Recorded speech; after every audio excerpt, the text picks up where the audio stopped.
Hello guys, ঘুম থেকে ওঠার পর ব্রাশ করলাম। ব্রাশ করার পর বিছানা গোছালাম। বিছানা গোছানোর পর হোটেলে গেলাম, গিয়ে খাবার আনলাম।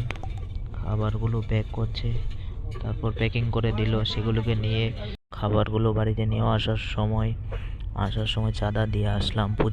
পূজার প্যান্ডেল এখনও হয়নি, চলছে কাজ। এটা বাড়ির পাশেই পূজা, যেখানে থাকি আমি।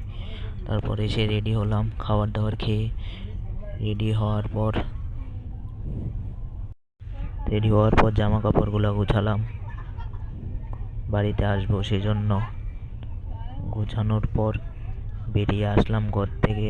এসে টমটমে উঠলাম, সব বন্ধুরা মিলে টমটম দিয়ে যাব এখন rail station, Kalyani rail station.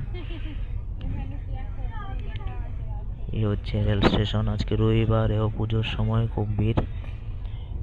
এই রেল স্টেশন থেকে রেলে ওঠার পর কলকাতার মেন স্টেশনে আসলাম, কারণ আমি আগরতলা আসবো, কলকাতার থেকে আগরতলা বাড়িতে আসবো। সেজন্য মেন স্টেশনে গিয়ে ফাইনালি রেলে উঠলাম। আজকের ব্লগ এখানে শেষ।